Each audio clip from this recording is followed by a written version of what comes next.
Hello बच्चों, तो आ गई हूँ मैं आज फिर आपका खून चूसने और लेकर आए हम आज L17 जो कि हमारा चैप्टर चल रहा है। कई बच्चे सोच रहे होंगे कितने बड़े बड़े चैप्टर हैं। हाँ, क्या ही करें, बड़े बड़े चैप्टर हैं क्योंकि सारा क्लासिफिकेशन आपको 11th में पढ़ाया जा रहा है। 12th में कोई क्लासिफिकेशन है ही नहीं, 12th में दूसरी चीज़ें हैं, ठीक है। इसीलिए तो चलिए आज हम L17, बाकी चैप्टर आपको पता ही है क्या क्या है और हम कोर डेटा पे आ चुके हैं। लेक्चर फ्लो में आज हम महावर्ग चतुष्पाद यानी कि टेट्रापोडा के बारे में पढ़ने वाले हैं और उनके जनरल कैरेक्टर ही देखेंगे, सिर्फ सामान्य लक्षण और उनका वर्गीकरण कैसे करते हैं, सिर्फ यही बात देखेंगे। बाकी वर्गीकरण हम नेक्स्ट क्लास में पढ़ेंगे। आज सिर्फ वर्गीकरण देख लेंगे कि कैसे कैसे इनको क्लासिफाई किया हुआ है, ठीक है। चतुष्पाद यानी कि टेट्रापोडा जिसे कहते हैं, पहले भी बता चुकी हूं, ऐसे एनिमल या प्राणी जिनमें 4 पोडाज होते हैं और वो पोडा मैं आपको बोल चुकी हूँ, ना उनका हाथों से लेना देना है ना पैरों से। पोडा का मतलब कोई भी उपांग होने चाहिए, चाहे वो हाथ हो चाहे वो पैर हो। जैसे आपके भी 4 हैं, 2 हाथ हैं 2 पैर है, ये पोडा ही है। इसमें हमने इंसानों ने इनको हाथ और पैर कर दिया है। विज्ञान के नजरिए में ये सिर्फ 2 तरह के पोडाज हैं। एक तो है फोरलिम्स जिनको हम बोलते हैं अग्रपाद, ठीक है, और नीचे वाले हैं पश्चपाद जिसको हम बोलते हैं हिंड लिम्स, ठीक है। फोरलिम्स, हिंड लिम्स और लिम्ब का मतलब वही पोडा। तो 4 हैं और उनमें सभी आपने अपने आसपास जितने भी 4 पैरों वाले या 4 पोडा वाले देखते हैं वो सभी कौन हैं? टेट्रापोडास हैं, ठीक है। तो बस इसमें भी कहानी सिंपल रहेगी। आसपास जितने भी एनिमल्स आपको दिख रहे हैं उनके कॉमन कैरेक्टर आपको यहाँ पे लेकर आने हैं और फिर हम क्लासिफिकेशन करेंगे तो क्लासिफिकेशन और भी आसान हो जाएगा क्योंकि एक एक एनिमल आप अपने दिमाग में रखेंगे तो उसके हिसाब से आप कैरेक्टर्स लिख सकते हैं। सबसे पहले जनरल कैरेक्टर की तरफ चलेंगे हम, जो कि सब में कॉमन होंगे। इन महावर्ग के जंतु प्राय स्थलचर होते हैं। प्राय, देखो ये जो साइंस में प्राय वर्ड होता है ना, प्रायः, है ना, प्रायः, ये प्रायः वर्ड अपने आप में अपवाद लेकर आता है। प्रायः का मतलब है अधिकांश, लेकिन हो सकता है कुछ जल में भी रहे। जैसे अभी हम इसमें एम्फीबिया पढ़ेंगे तो एम्फीबिया तो स्थल में रहते हैं, नहीं पानी में भी रहते हैं, तो ऐसा, ठीक है। प्रायः का मतलब मैक्सिमम स्थल में रहेंगे, स्थलचर हैं। त्वचा पर पैरों, परों, शल्कों या बालों का बाहरी कंकाल मिलेगा, मतलब इनकी जो स्किन है या तो उस पे हेयर्स रहेंगे जैसे हम में है, कुत्ते में है, बिल्ली में है, घोड़े में है, इनमें मिलेंगे, या फिर पर मिलेंगे जैसे कि पक्षियों में है। सबके कॉमन कैरेक्टर उठा के चेप दो जितने भी एनिमल्स आपको अपने आसपास दिख रहे हैं। यही बात मैंने बोली, कुछ पक्षी हैं जिनके पास पर हैं, कुछ में शल्क हैं, जैसे आप सांप देखेंगे, रेप्टाइल्स में आते हैं जो, तो रेप्टाइल्स में आपको स्केल्स दिखते हैं। ये बात मैंने पहले भी कही कि कांच जो सांप है वो अपनी केचुली उतारता है जब बड़ा हो जाता है या लंबा होता है, उसकी ग्रोथ होती है तो पुरानी वाली उतार देता है, तो वो क्या है? वो शल्क ही है, उसके स्केल्स ही हैं। बाल होंगे या पर होंगे और बाहरी कंकाल होगा। ये जो त्वचा है हमारी, ये जो बाल है, ये एक तरह से हमारे बाहरी कंकाल की बची कुची जिंदगी है। हम इसे बाहरी कंकाल कहते नहीं है, लेकिन साइंटिफिक लैंग्वेज में हम बोल सकते हैं कि ये बाहरी कंकाल का बचा कुचा पार्ट है जो अब बालों के रूप में रह गया है, क्योंकि हम विकसित हो चुके हैं भाई, सबसे एडवांस तो हम ही है ना, बाकी सब तो पुराने हैं परों और शल्कों वाले। अंतः कंकाल मुख्यतः अस्थिल होगा, सबका आपका बना हुआ है बोन से, सब जितने भी एनिमल्स आपके आसपास हैं सबका बोन से बना हुआ है, ठीक है। बोनी है ये सारे, अभी बोनी नहीं बोलूं, किसी का घर पे नाम होता है, बोन्स से बने हुए हैं। इनमें गमन हेतु 2 जोड़ी 5 उंगली युक्त पाद यानी कि पेंटाडक्टाइल लिम्स, मैंने कहा था ना 4 लिम्स और हिंड लिम्स, तो इनमें क्या होंगे? 2 जोड़ी होंगे, मतलब 2 हाथ बोल दो, 2 पैर बोल दो, 2 फोरलिम्स बोल दो और 2 हिंड लिम्स, तो 2 जोड़ी होंगे, ठीक है। और 5 उंगली, इसमें आपको थोड़ा सा चेंज मिल सकता है जब हम एम्फीबिया पढ़ेंगे। जनरली 5 उंगलियां होती हैं, लेकिन जब हम एम्फिया यानी मेंढक वगैरह पढ़ेंगे तो उसमें देखेंगे कि थोड़ा सा किसी किसी में 4 भी होती है। और जब आप एविज में जाएंगे यानी पक्षियों में जाएंगे तो वहां पे देखेंगे किसी किसी में 3 भी होती है, किसी में 4 भी होती है, तो वैरायटी मिल जाएगी। वही मैंने कहा कि ये जो वर्ड है ये एक्सेप्शन के साथ आते हैं। जैसे आपने कुछ पक्षी देखे होंगे जिसमें दो आगे और एक पीछे ही रहता है, ऐसे ऐसे बैठे होते हैं, है ना। पैरट वगैरह आपने देखे हो तो पैरों को देखें जरा उनके ध्यान से। जिंदगी में ऑब्जर्वेशन, लर्निंग का सबसे बेस्ट तरीका क्या है पता है? ऑब्जर्वेशन। और जूलॉजी, मैंने जब जूलॉजी ली ही इससे ली थी क्योंकि जूलॉजी को आस पास बहुत ऑब्जर्व कर सकते हैं, है ना। इनको रटने की जरूरत नहीं होती, आप एक एनिमल अपने दिमाग में उसको अच्छे से ऑब्जर्व कर लो कि अच्छा ये है इसमें, वही लिखना है। बहुत इजी हो जाता है अगर आपने ऑब्जर्वेशन सीख लिया है अपने आसपास के एनवायरनमेंट में कि कोई चीज़ कैसे क्या हो रही है, ठीक है। इसीलिए इन्हें चतुष्पादा यानी कि टेट्रापॉड भी कहते हैं क्योंकि इनके पास 4 लिम्ब और हिंड लिम्स हैं। इनमें वायुवीय श्वसन मुख्यतः फेफड़ों से होता है। देखो सब में फेफड़े हैं लेकिन कुछ में, जैसे कि अभी हम मेंढकों में बात करेंगे तो एम्फीबियंस की बात करेंगे तो थोड़ा सा चेंज पड़ेंगे, वहाँ पे गिल्स भी होते हैं, भ्रूणीय अवस्था में होते हैं। ऐसे तो मेंढक में फेफड़े ही हैं, लंग्स ही हैं, ठीक है। फेफड़े मतलब लंग्स। नेक्स्ट है हृदय त्रिवेशमी अथवा चतुष्वेशमी हो सकता है, मतलब 3 चैम्बर्ड यानी 3 चैम्बर्ड भी हो सकता है और 4 चैम्बर्ड भी होता है। डिपेंड करेगा कि हम कौन सी क्लास पढ़ रहे हैं, मतलब एविस पढ़ रहे हैं या एम्फीबिया पढ़ रहे हैं या रेप्टाइल्स पढ़ रहे हैं या मैमेलिया पढ़ रहे हैं, डिपेंडिंग वो क्लासिफिकेशन। ये कहा कि ये जर्नल कैरेक्टर है, इन्हीं को हमें फिर 4 क्लासों में बांटना है। तो इनमें दोहरा परिसंचरण तंत्र यानी कि डबल सर्कुलेशन पाया जाता है, यानी डबल सर्कुलेटरी सिस्टम पाया जाता है, अर्थात इनमें शुद्ध और अशुद्ध रुधिर दोनों प्रकार के रुधिर का संचरण होता है। ये बात हमने या आपने क्लास 10th क्लास में पढ़ी होगी कि मनुष्य का अगर आप देखें तो जो ब्लड होता है वो जो हार्ट में शुद्ध रुधिर भी आता है और अशुद्ध रुधिर भी आता है। इससे पहले हमने एक क्लास पढ़ी थी मत्स्य वाली जिसमें मैंने कहा था कि उनमें केवल जो है वो एक टाइप का रुधिर आता है, अशुद्ध रुधिर, मिक्स नहीं होता, शुद्ध अशुद्ध मिक्स नहीं होता। मिक्स तो हमें भी नहीं होता लेकिन हार्ट में नहीं आता दोनों तरह का। यहाँ पे यानी कि टेट्रापोडा की जब हम बात करते हैं तो हमें शुद्ध और अशुद्ध रुधिर हार्ट में आता है। और डबल सर्कुलेशन का क्या मतलब है, वही 10th में पढ़ा होगा कि हमारे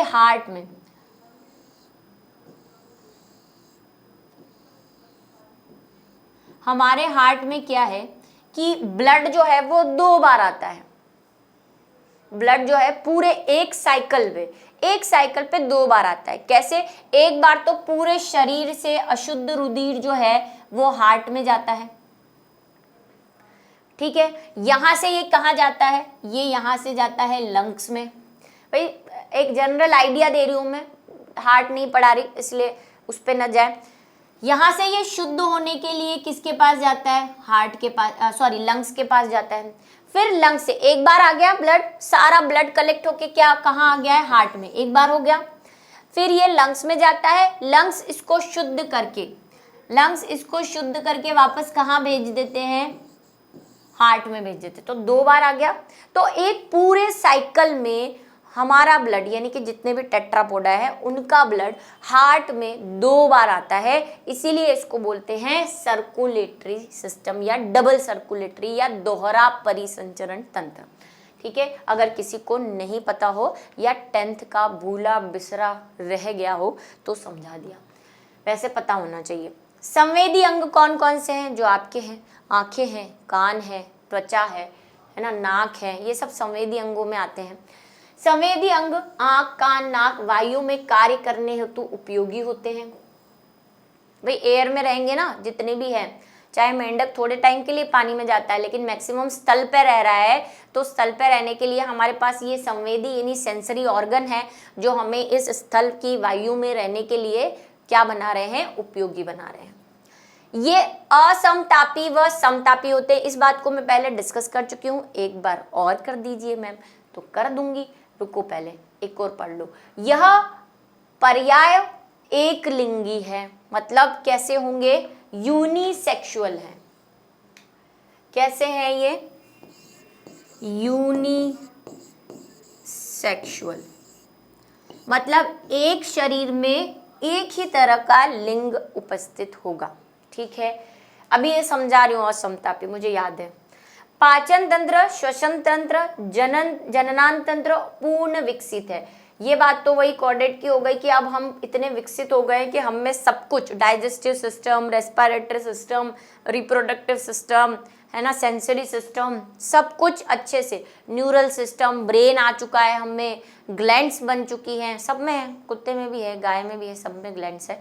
तो ये ग्लैंड्स आ चुकी है, पूरे अंतःप्रद जो हमारा है पूरा सिस्टम जो है वो अच्छे से डेवलप हो चुका है। अब मैं आपको समझा देती हूँ असमतापी, जो जिन्होंने अगर पिछली क्लास अटेंड नहीं की है उनके लिए दोनों तरह के मिलेंगे आपको इसमें। असमतापी को मैंने कहा था कोल्ड ब्लडेड,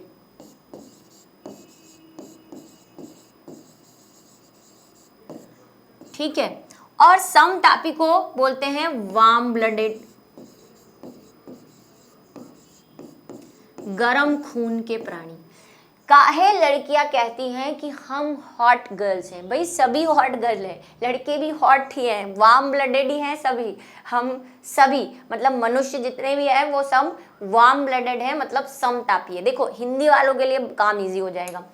असमतापी मतलब असमान ताप, ये मैंने पहले बताया था कि जिस इन्वायरमेंट में भी वो प्राणी रह रहा है, अगर वो उस इन्वायरमेंट के हिसाब से अपना टेम्परेचर बढ़ा या घटा सकता है तो उसे हम बोलते हैं असमतापी। इसके लिए एक और वर्ड है साइंटिफिक, ये तो भाई इंग्लिश वाले वर्ड है, एक और होता है पोइकिलोथर्मिक, असमतापी। अच्छा, तो फिर समतापी को क्या कहते हैं? समतापी को होमोथर्मल बोलते हैं। ये साइंटिफिक वर्ड है ना, वो तो इंग्लिश वर्ड हो गया, ये इसके लिए है। और वार्म ब्लडेड के लिए समतापी। समतापी क्या होते हैं? जो कहीं भी रहे अपने टेम्परेचर से कोई कॉम्प्रोमाइज नहीं करते। आज मैं अभी यहाँ एसी में खड़ी हूँ, लेकिन मेरे बॉडी का टेम्परेचर अगर मतलब बाहर से स्किन तो ठंडी हो गई होगी, लेकिन अंदर से बॉडी टेम्परेचर है वो वही रहेगा 37 डिग्री, ठीक है। उससे एक दो पॉइंट का फर्क वो फर्क नहीं कहलाता।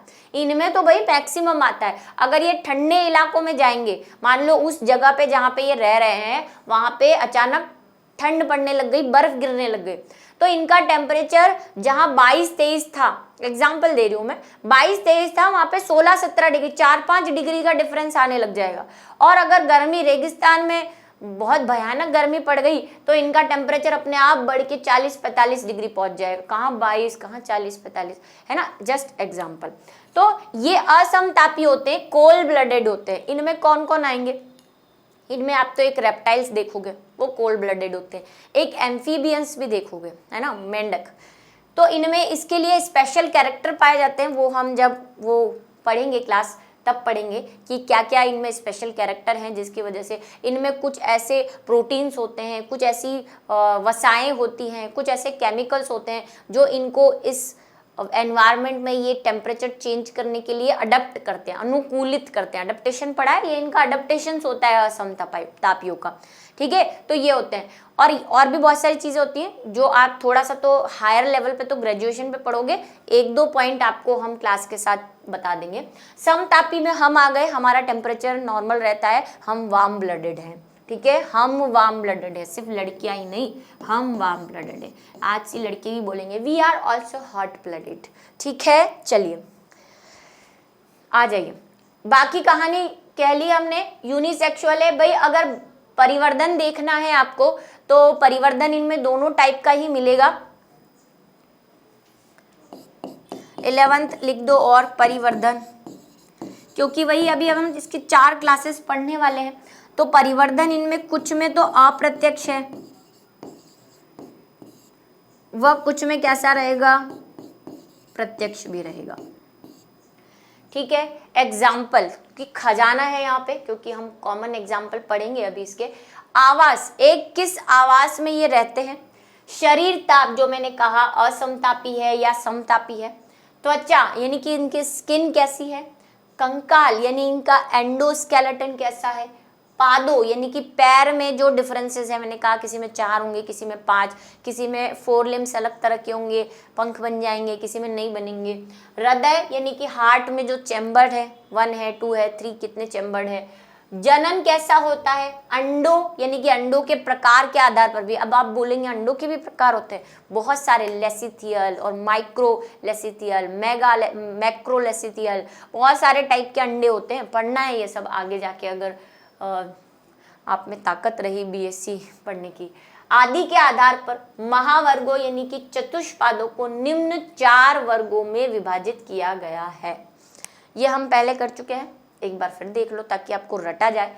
एम्फीबियंस, जिसमें आपके मेंढक वगैरह आ जाएंगे जो दोनों ही जगहों पर रहते हैं। सरीसृप, जिसको रेप्टाइल्स कहते हैं या रेंगने वाले जंतु कहते हैं, जैसे सांप हैं, छिपकलियां हैं, है ना। पक्षी, उड़ने वाले, ठीक है।